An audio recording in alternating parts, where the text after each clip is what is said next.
My name's Susan Bassi. Susan Bassi, and Yeah. you were... I'm the troublemaker on social media. This is Susan Bassi, and this morning while I was out doing business in Los Gatos, California, I ran into this incident where a red Tesla drove through a storefront in a shopping mall in Los Gatos, California. I got there after the police had been there. NBC News sent out a reporter who was interviewing the owner of the store, and they were talking about how she would rebuild and run her business. And everybody and their kid brother seemed to come by and want to take photographs as they marveled at the sight that was left from the accident. And this is an accident. It caused a great deal of disruption to business, to people's personal lives, and the community came out in support. And they worried about what would happen to the kids who were taking music lessons in this store. But I happened to notice that the federal government sent out a postal inspector. I don't know. I can't think about it right this second. I don't know if it'll close again. So I'm going to lay it back down. I have it standing up because I thought, well, maybe I can bolt it down, but I don't think so. The moment that the accident involved a mailbox, the federal government got involved.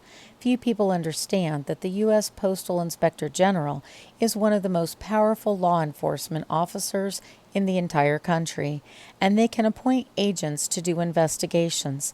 And when we read case law, we find that at the center of some of the most important criminal prosecutions, it's the U.S. Postal Inspector General who conducted the investigation. And those investigations are very thorough when it involves mail fraud, mail tampering, or tampering with federal government property related to the U.S. Post Office.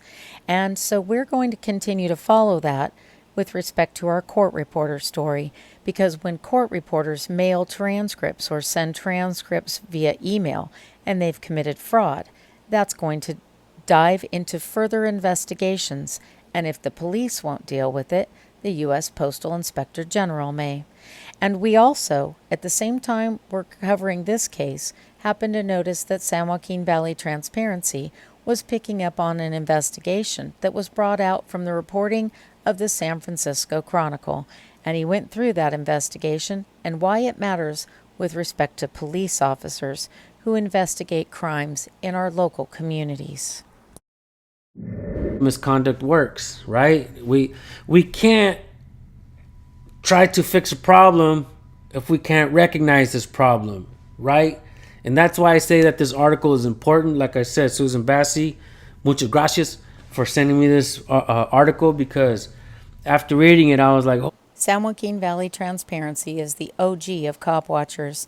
While we met them in Sacramento when we were covering an issue related to judges who act improperly, we have learned a great deal from this channel. He's been generous with his time and also always gives attributions or recognitions, not only to other cop watchers, but to other journalists, like he did to the San Francisco Chronicle reporters who reported on how police officers skate around from department to department, leaving misconduct in secret files. And that's what this live stream was about. And I gotta read this with the people because it explains a lot, man, how whitewashing of misconduct works. For decades, law enforcement agencies across California have promised to whitewash officers' alleged misconduct through confidential settlement agreements. The terms of these clean record agreements vary, but everyone negotiates the departure of a peace officer in exchange for assurance of secrecy. Here's a look at how these deals go down using excerpts from real internal affairs reports and clean record agreements. We first met San Joaquin Valley Transparency around Officer Jonathan Silva, a San Jose State University police officer who was engaged in an excessive force case involving a mentally ill library user on the university campus.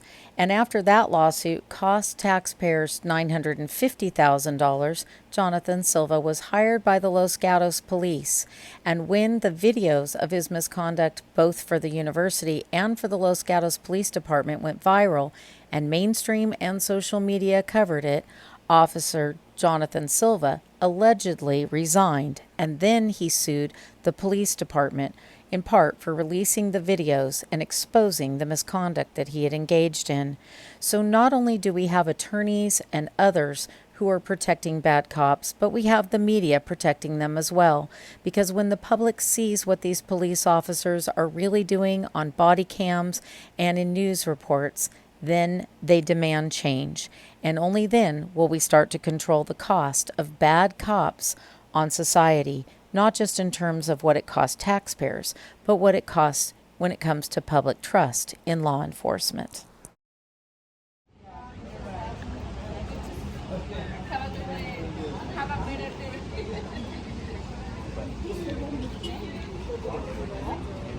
And better, nobody hurt. Accidents happen. Witnesses don't always get everything right. And eventually, we all can understand the difference between an accident and willful conduct. It's unlikely that this lady got up this morning and decided to drive her car willfully through a music store that teaches lessons to young people. It is more likely than not it was an accident, and the investigation will probably reveal that. An investigation being conducted not just by law enforcement, but by the insurance companies, the property owners, and also by the federal government because of the involvement of the mailbox. And the difference between an accident and willful conduct is something we see when police officers willfully engage in misconduct, are sued, and then allowed to go on to another department with a clean record, or a court reporter who willfully changes a transcript and does so, altering court proceedings and historical records in multiple cases. And that's the topic we're going to pick up next in Sonoma County and Santa Clara, where some court reporters have been changing some transcripts. I don't want to lean over you.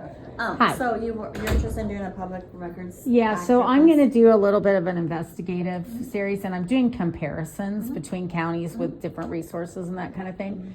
So I'm going to do a basic records request. And one of the things, it might even be online in some of your budget reports, I'm looking for how often your office prosecutes perjury. So I'm specifically investigating a case of a court reporter who the court reporter board. Totally fine. I don't need all the details. Okay. I just want to let you know that the team that we have that works on those isn't in this office. They're on another site. So what you could do is email the request to me, and I'll forward it to them. They'll Perfect. reach out to you. Okay, And that's I'll do it.